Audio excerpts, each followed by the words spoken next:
लपाछुपारा गाववाल्यांना शहरात पोहोचण्याकरता जंगलाच्या मार्गे खूप वेळ चालावं लागे. त्या रस्त्यावर 2 चोर लोकांना लुटायचे.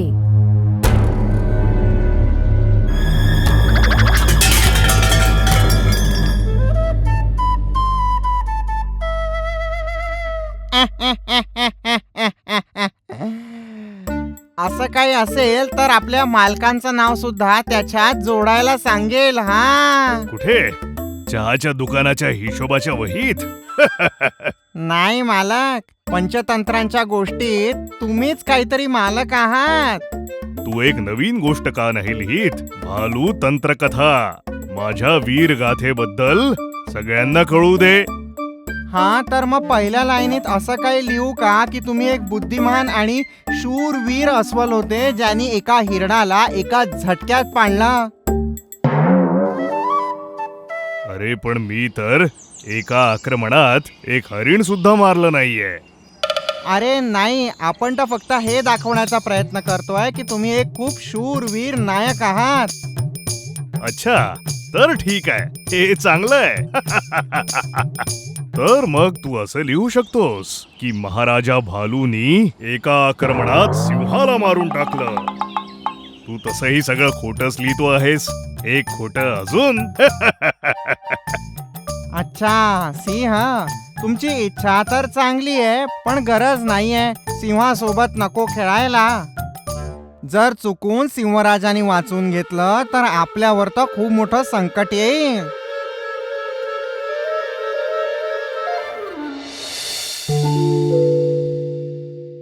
ते बघ, कोणीतरी येतंय.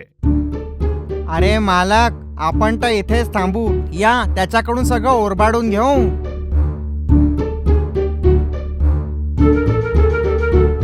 मी तिला एकाच आक्रमणात खाली पाडून देऊ?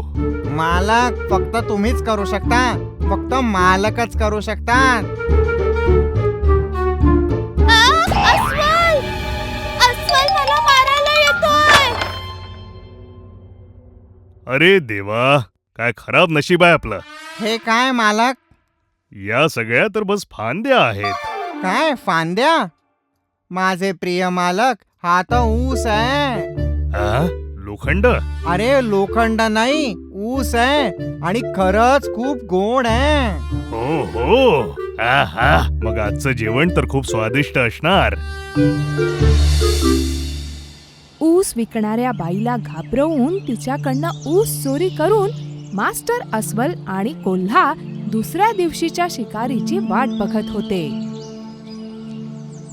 अरे माझ्या कोल्ह्या भावा, तुला कालचं लोखंड खायची इच्छा होते का? अरे काय मूर्ख आहे, तो लोखंड नाही ऊस होता. ठीक आहे, बुद्धी तर नाही आहे पण शक्ती आहे. आ? काय बोललास तू? नाही, मी तर हे म्हणत होतो की तुम्ही खूप बुद्धिवान आहात. तुम्ही तर बुद्धिवान आहात. नाही ते तुम्ही बीन आहे ते. नाही नाही नाही, आग आहे तुम्ही. बीन्स? कसल्या बीन्स? बीन्स नाही, आग आहे तुम्ही. एकदम जबरदस्त.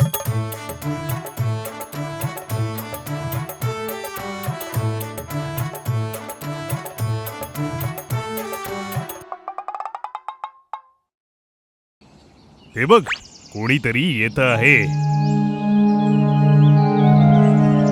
मालक, हात उडी मारा.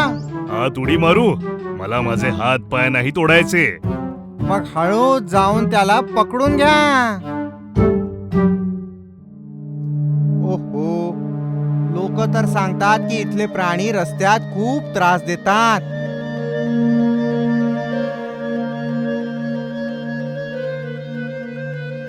अरे वाचवा, मला वाचवा. अरे ओरण ओरण, तुला वाचवायला इथे कोणीही येणार नाहीये. जोऱ्यात ओरण. आपलं सगळं सामान इथे सोडून दे आणि इथून कुठे दूर पळून जा. चालला जा.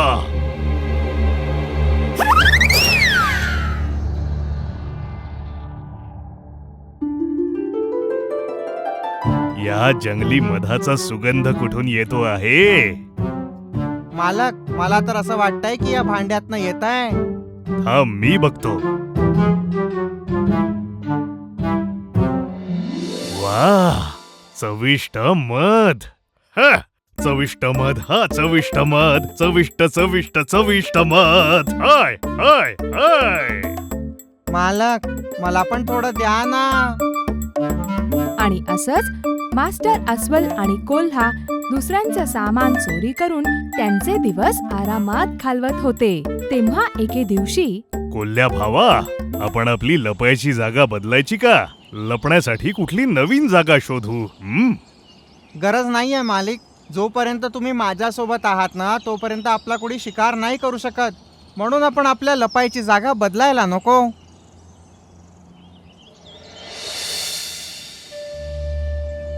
कोल्ह्या भावा, तू बघितलंस? तिकडे बघ, कोणीतरी काहीतरी घेऊन इथेच येत आहे. मालक, मला असं वाटतं त्याच्या हातात जे पोत आहे ना, त्याच्यात जंगली मध असेल. ओ, पुन्हा मध. आशा करतो की लोकांनी अशाच पद्धतीने रोज मध आणावं. औ. मालकांचं नशीब. मी तर अशी प्रार्थना करतो की आपल्या रस्त्यात कधी कोणी कोंबडी पण येवो. हा भालू आणि कोल्हा रस्त्याच्या मधोमध उभे आहेत. हेच तर ते नाहीत जे येणाऱ्या जाणाऱ्यांना त्रास देतात. जर हेच आहेत तर यांना धडा शिकवावाच लागेल.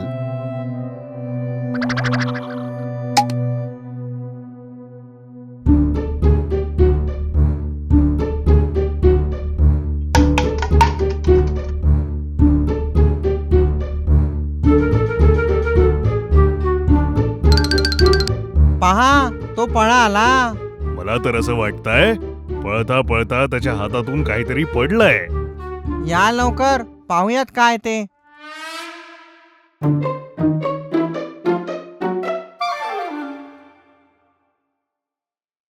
आहा, चविष्ट मध. मध, बघूया बघूया. हे तर खरोखरचं मध आहे. याचं वजन जरा जास्त आहे. कदाचित हे एक मोठं मध असेल. आहा, काय गोडवा आहे, काय स्वादिष्ट आहे. आहा हा हा हा. आहा.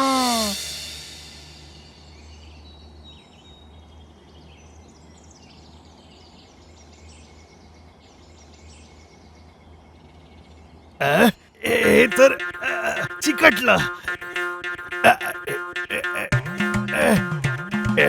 हे मध आहे की गोंद आहे?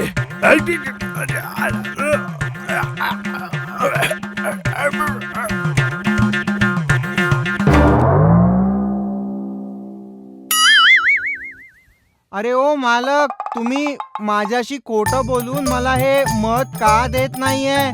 मला पण हे मध हवं आहे.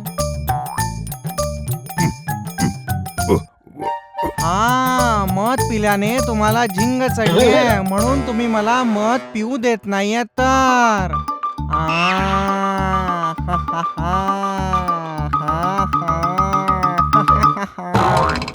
अरे गोंद. अरे बापरे.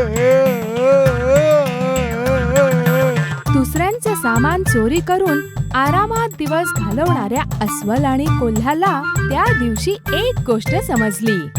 जसा तुम्ही इतरांशी व्यवहार करता तसंच तुमच्या सोबतही होतं.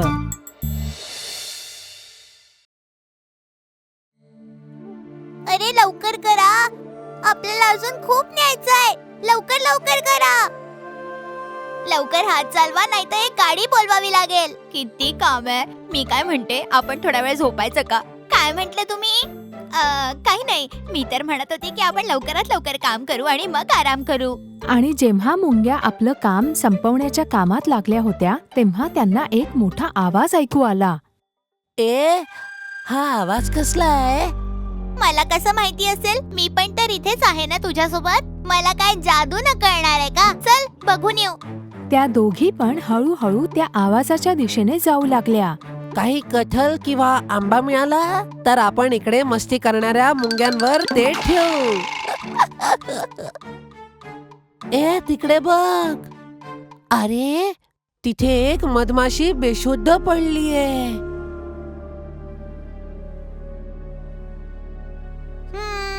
मला वाटतं की आपण हिला डॉक्टर किन्नरकडे घेऊन जायला पाहिजे.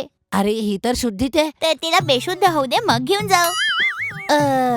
झाली बेशुद्ध. चल ही इकडे, हिला तुझ्या डोक्यावर ठेवून घेऊन जाऊ. हा गरज नाही. तर मग हिला उचलून घेऊन जाऊ. तू डोकं पकड, मी पाय पकडतो. नाही नाही, हे नाही चालणार. तू हिचे पाय पकड, मी तिचं डोकं धरते. सगळ्यांना हे कळलं पाहिजे की आपण किती महान आहोत. त्या मधमाशीला घेऊन त्या दोघीही डॉक्टरकडे जाऊ लागल्या.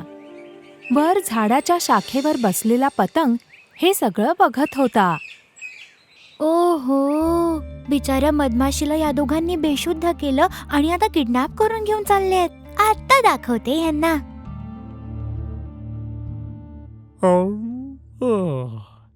हे सगळं कसं घडलं? जे झालं ते नव्हतं घडायला पाहिजे. गुरुजी, तुम्ही असे मागे पुढे का चालत आहात गुरुजी? ओह माझ्या शिष्या, मी तुला काय सांगू. मी एका खोडकर हत्तीला रडू न येण्याचं औषध दिलं होतं. मग काय रडणं थांबलं, पण त्याचं हसणं सुरू झालं. ते काही असो, रडणं तर थांबलं ना. हा ते थांबलं. गुरुजी तिथे पहा, एक संधी स्वतः चालून येते. पाऊस, तेही वसंत ऋतूमध्ये. अरे गुरुजी, वर नाही, खाली पहा. तू बरोबर बोलतोयस माझ्या शिष्या. जरा बघा तर गुरुजी, असं वाटतंय त्याला चालायला त्रास होतोय. आपण जाऊन त्यांची मदत करायची का? नाही नाही, त्यांना हळूहळू येऊ दे की. पण असं का गुरुजी? अरे तेव्हाच तर आपल्यासारखे डॉक्टर्स आपले इंटरनॅशनल प्रश्न विचारू शकतो. म्हणजे कसे प्रश्न? तुम्ही याला इथे आणायला उशीर का केला, असे प्रश्न. तुला बुद्धीच नाही. जेव्हापासून तुमच्या सोबत राहतोय तेव्हापासून. डॉक्टर, जरा बघा तर, हा बेशुद्ध झाला.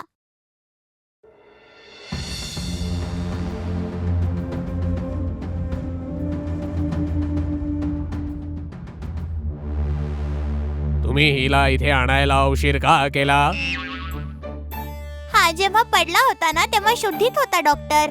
आम्ही ह्याच्या बेशुद्ध होण्याची वाट बघत होतो. बघ तर, डॉक्टर किती लक्ष देऊन चेकअप करतात आहेत. हो, हे तर खूपच तज्ञ डॉक्टर आहेत. आणि तेव्हा मधमाशांचा समूह तिथे पोहोचला.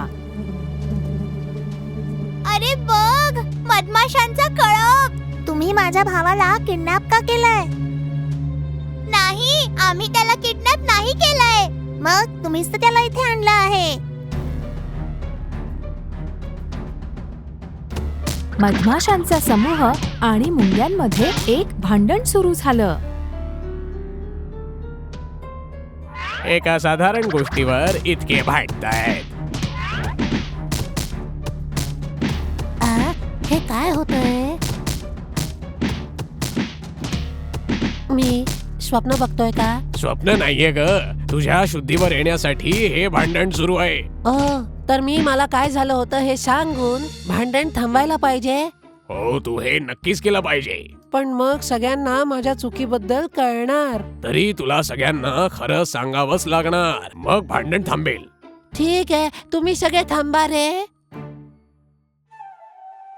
वा, किती शांत वाटतंय. बघा ते काय की मी पडली होती आणि बेशुद्ध झाली. ओहो, फसले. इथून पळावं लागेल, नाहीतर या मधमाशा मला मारून माझी चटणी बनवून टाकतील. बघितलं काय बोलली ती? बघितलं नाही, पण त्याचं म्हणणं ऐकलं. खरं काय आहे हे न ऐकता तुझ्याशी भांडण केल्याबद्दल माफी मागते. मधमाशीकडनं खरं ऐकल्यानंतर मधमाशांच्या समूहाला घाई केल्याची आपली चूक समजली आणि त्यांनी मुंग्यांकडे माफी मागितली.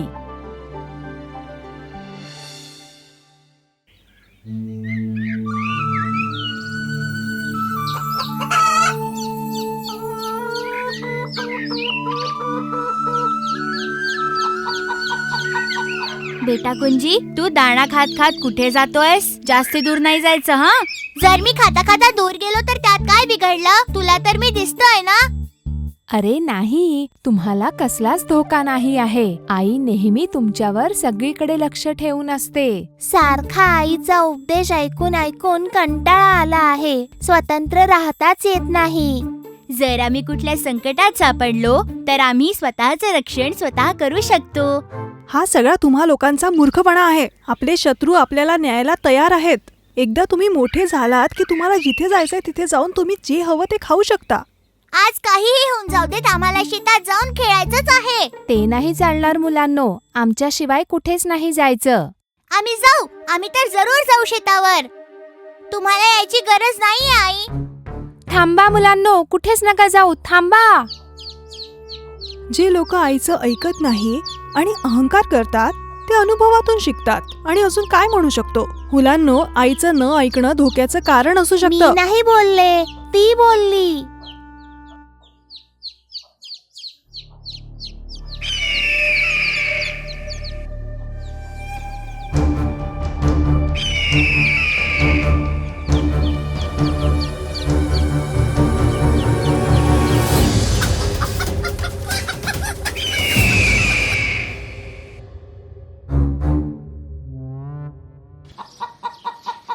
आ मी तुला किती वेळा सांगितलं की काहीही झालं तरी तुला मुलांसोबतच थांबायला हवंय. जर आम्ही वेळेत पोचलो नसतो तर त्या दुष्ट गरुडानी तर एका क्षणातच. हे सगळं न ऐकण्याचं कारण आहे. यांना नेहमी असं वाटतं की यांची आई सतत यांच्या मागे असते आणि यांना त्रास देत असते. सगळे मुलं इकडे या. तुम्हाला हे कोणी सांगितलं की आई तुमची काळजी घेत असेल तर ती तुम्हाला त्रास देते? याने म्हटलं होतं. अरे मी नव्हतं म्हटलं काही, हाच बोलला होता ते. तुम्हाला आता कळलं की नाही, जेव्हा आई बाबा सोबत नसतात तेव्हा काय होतं? समजलं, आईचा अनादर होईल असं काहीच नाही करणार. मुलांनो, आज्ञा न पाळल्यामुळे गडबड होऊ शकते. म्हणूनच आई बाबांचं म्हणणं ऐकायलाच हवं.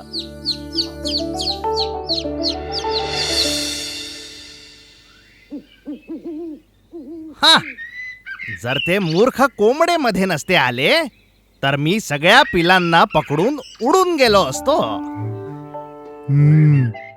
पुन्हा पुन्हा तेच करण्यात काही अर्थ नाहीये. असा समज की जे होतंय ते चांगल्यासाठीच होतंय आणि खुश राहा. आनंदी राहू. ते कोंबडे माझ्या पाठीवर बसले होते आणि माझ्या डोक्याचा चावा घेत होते. कोमन मास्टर, मी हे दुःख सहन नाही करू शकत आहे. ते दोन मजबूत कोंबडे, त्या कोंबड्यांची शक्ती आहे. तू त्या पिलांना तोपर्यंत हात लावू शकत नाही जोपर्यंत ते त्यांच्या सोबत आहेत. माझं फालतू नशीब. जर हे असंच चालत राहिलं तर मला उपाशी मरावं लागेल. तुझी इच्छा तेव्हाच पूर्ण होईल जेव्हा तू या दोन कोंबड्यांना एकमेकांसोबत भांडायला लावशील. मास्टर, कुठला असा उपाय आहे की ज्याने आपण त्यांचं आपसातच भांडण लावू? एक उपाय आहे. हा कोमन मास्टर तुला सगळं सांगेल.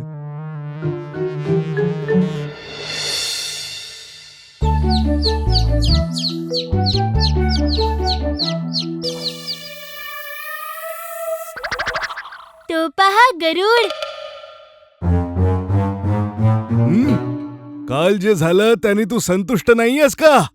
मी संतुष्ट आहे. तुम्ही एका दिवसातच माझे डोळे उघडले. तुम्हा दोघांचे खूप खूप आभार. मी तुमचा मनापासून आभारी आहे. तुमच्यासाठी तर चांगलंच आहे. तसा तुम्हा दोघांमध्ये लीडर कोण आहे? लीडर? आम्हा लोकांमध्ये असं काहीच नाहीये. लोकांच्या मनात एक ना एक लीडर तरी नक्कीच असतो. एक असा लीडर जो शक्तिमान असेल. तुम्हा लोकांमध्ये ज्याच्याकडे पण सगळ्यात जास्त शक्ती असेल तोच तर लीडर असेल. आता मला सांगा, तुम्हा लोकांमध्ये सगळ्यात शक्तिमान कोण आहे? अंगवलन काका तर सगळ्यात शक्तिशाली आहे. अरे नाही, तंगवलम काका सगळ्यात शक्तिशाली आहेत. आम्ही दोघं तर समान शक्तिशाली आहोत. असं तर होऊच शकत नाही. प्रत्येक कळपात एक ना एक व्यक्ती सगळ्यात जास्त हुशार आणि शक्तिमान असतो. बघा, तुमचं आपसातच तुमच्या निर्णयावर एकमत होत नाहीये. आता तुम्ही सांगा, तुमच्यात सगळ्यात शक्तिमान व्यक्ती कोण आहे? शक्तिमान तर मीच आहे. तू खरंच, जर तुला हवंच आहे तर आपण लढू शकतो. कळूनच जाईल की शक्तिमान कोण आहे. चल आता सिद्धच करूया.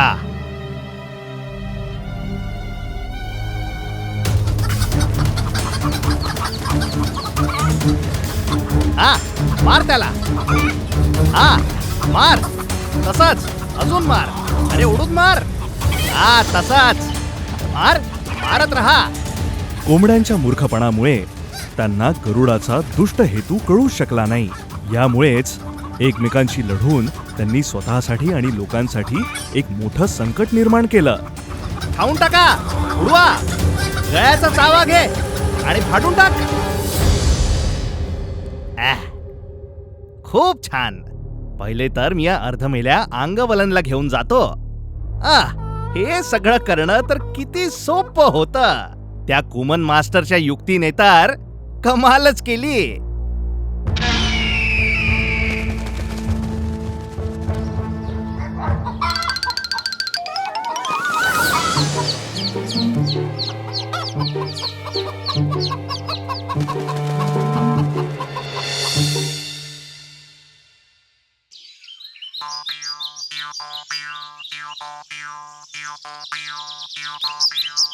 जिकडे तिकडे फळ, खूप सारे फळ.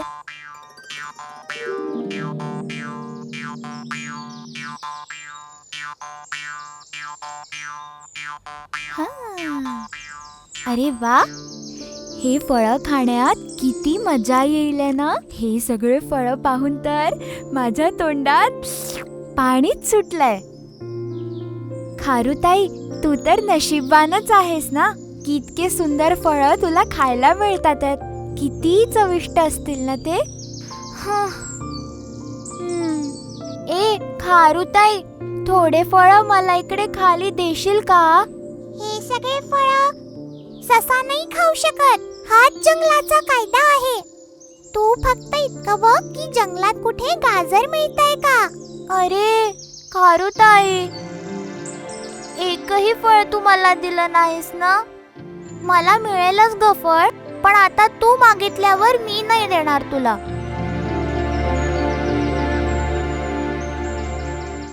काहीही करून हे फळ मला हवंय. याची चव घ्यायची आहे.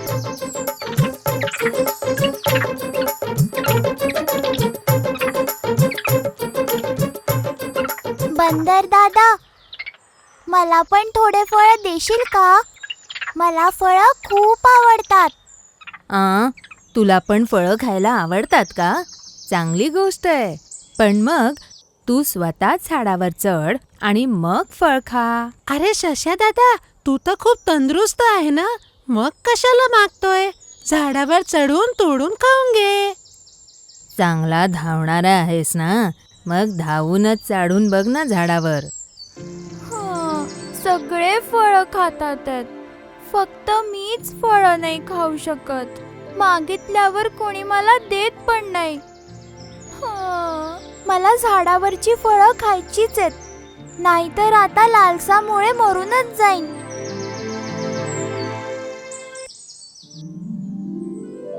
त्यांनी म्हटल्याप्रमाणे मी झाडावर चढूनच बघतो. वरती पोचून फळं खाऊ शकेन ना.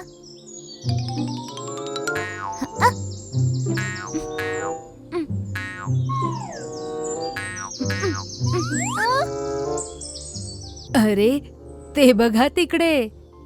अरे तिकडे बघ. झाडावर चढणारा कोण आहे? कोण आहे? कोण आहे? कोण आहे? तो तर आमचा सश्या दादा आहे ना. झाडावर चढणारा ससा झाडावरून पडला. कसा पडला? उलटून पडला.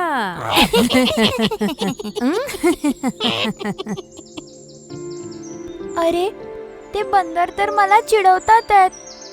पडल्यावर चिडवणं फळं मिळवण्याचे सगळे रस्ते बंद झाले. आता काय करू मी? सस्याला काहीही करून झाडावरून फळ खायची इच्छा होती. त्याची इच्छा पूर्ण न झाल्यामुळे तो खूप उदास होता. तो निराश होऊन जंगलाच्या एका खडकावर दुःखी होऊन बसला होता. बऱ्याच वेळाने त्या रस्त्यावरून एक संन्यासी आले. बेटा, तू असा दुःखी होऊन का बसलाय? साधू महाराज, मला ना या झाडावरचे फळं खायची खूप इच्छा आहे, पण मी नाही करू शकत आहे. तर हे तुझं दुःख आहे. तुझी इच्छा पूर्ण करण्यासाठी मी एक मंत्र तुला सांगतो. ते 3दा म्हटल्यावर कोणत्याही झाडाचे फळ खालती पडतील. साधू महाराज, तो कोणता मंत्र आहे? दम दमादम, दम दमादम, दम दमादम खाली ये, असं 3दा म्हणायचंय. हे झाडाच्या खालती उभं राहूनच म्हणशील. साधू महाराज, मी तुमचे कसे आभार मानू? मंगलम भवंतु. दम दमादम, दम दमादम, दम दमादम खालती ये. दम दमादम, दम दमादम, दम दमादम खालती ये. हा हा हा हा ये. हा, हे किती गोड आहे. मस्तच. मी किती नशीबवान आहे की मला एवढे गोड फळं खायला मिळतात आहेत. खूप नशीबवान. आता त्या झाडावरचे काही फळं खाईल. दम दमादम, दम दमादम, दम दमादम खालती ये. दम दमादम, दम दमादम, दम दमादम खालती ये. दम दमादम, दम दमादम, दम दमादम खालती ये.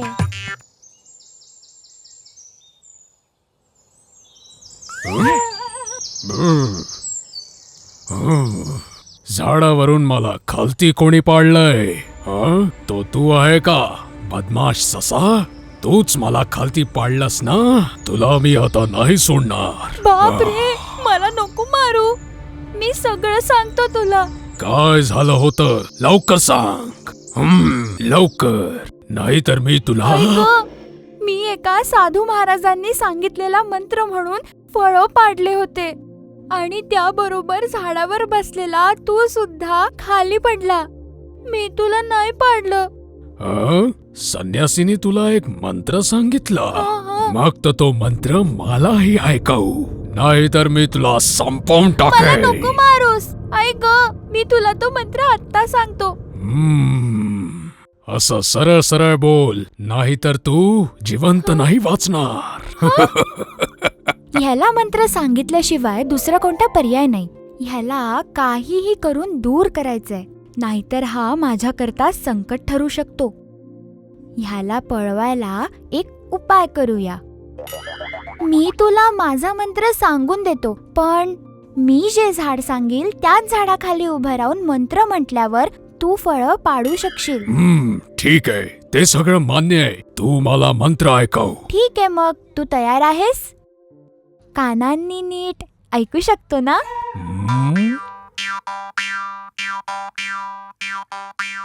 दम दमादम, दम दमादम, दम दमादम खालती ये. ते बघ, त्या झाडाखाली उभं राहून तू हे मंत्र म्हण. सगळे फळं खालती पडून जातील. माझ्या मंत्र म्हणण्याच्या वेळेला हाही बाजूला राहील. मला मिळणारे फळ हा पण खाईल. असं नको व्हायला. ठीक आहे, मी त्या झाडाखाली जातोय. तू इथेच उभा राहा. तुझं इथे उभं राहणंच माझी ताकद आहे. दम दमादम, दम दमादम, दम दमादम खालती ये. दम दमादम, दम दमादम, दम दमादम खालती ये. दम दमादम, दम दमादम, दम दमादम खालती ये. अरे बापरे, किती त्रास होतोय. या झाडावर सगळे चावणारे फळ आहेत का? अरे बापरे. ऐक, अरे पळा रे. ही एक अशी गोष्ट आहे जी भूतकाळात घडली होती. एका गावात एक धोबी होता. गावातील सगळ्या घरातून कपडे जमा करून धुवायचा आणि त्यातून मिळालेल्या पैशात तो आणि त्याची बायको आपलं घर चालवायचे. त्याच्याजवळ एक घोडा आणि एक गाढव होतं.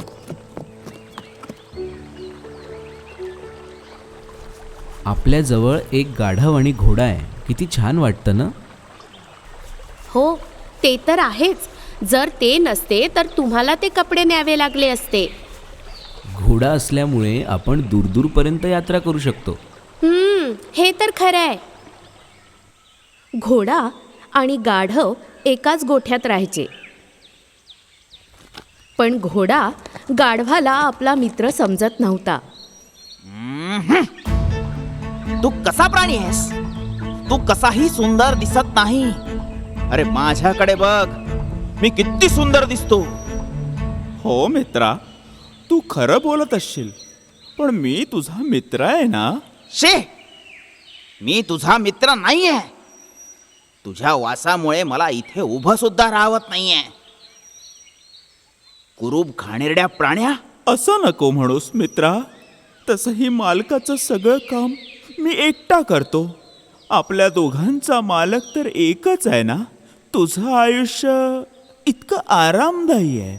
माझ्या आयुष्यात तर फक्त कष्टच कष्ट आहेत. अच्छा, हे तू का बोलतोयस? मालक सगळं सामान फक्त मलाच उचलायला लावतात. तुझ्याकडून फक्त छोटं मोठं काम करवतात. अच्छा, असं आहे का? लक्षात ठेव, मी तुझ्यापेक्षा जास्त मौल्यवान आणि किमती आहे.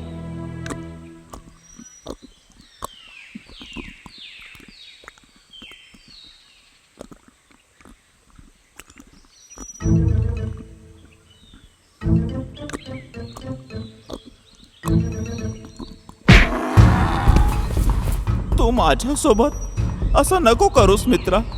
मला खूप त्रास होतोय. मी पण तर तुझ्यासारखा प्राणी आहे. तू माझ्यासारखा कधीच नाही राहू शकत. माझ्यात अधिक बुद्धी आणि ताकद आहे. तू मजुरी करणारा आणि एक मूर्ख प्राणी आहेस. तू कृपया असं नको म्हणूस मित्रा. मूर्ख गाढवा. प्रत्येक प्राण्याचं महत्व त्याच्या मूल्यावर आणि किमतीवर ठरतं. तू इतका गर्विष्ठ नको राहूस. बरेचदा गाढव आणि घोड्यामध्ये नेहमी भांडण होत असे. गाढवापेक्षा मोठा असल्याचा गर्व घोड्याला नेहमी होता. ओ, असं वाटतंय पाऊस येईल. सगळे कपडे लवकर न्यावे लागतील.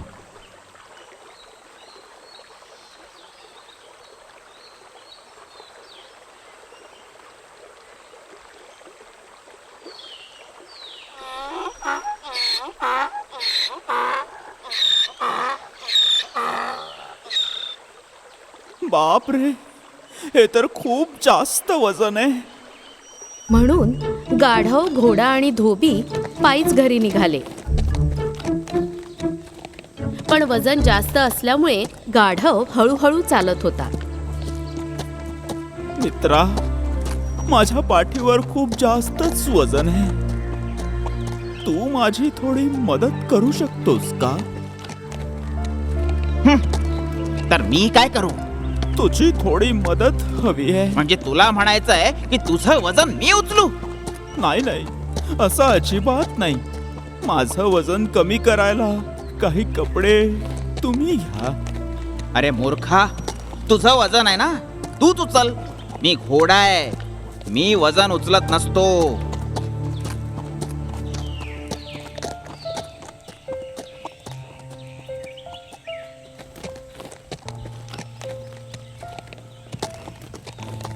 मित्रा, आता मी पडून जाईन. माझी मदत करशील? मी तुला सांगितलं ना की घोडे वजन उचलत नाही. बिचारा गाढव आता खूप थकून खाली पडला. अरे बापरे, वाचवा. बापरे, वजन उचलून तर गाढव खाली पडलं. आता काय करू? पावसाच्या आधी घरी पण पोचायचं आहे.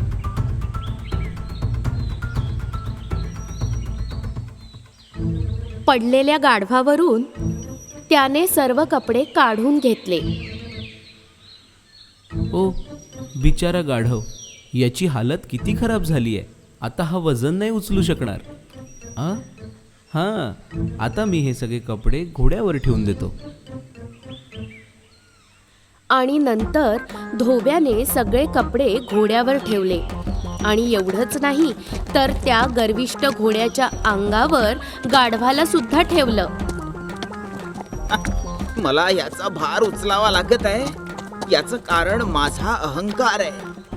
मी जर याला मदत केली असती तर माझ्यावर ही परिस्थिती आली नसती.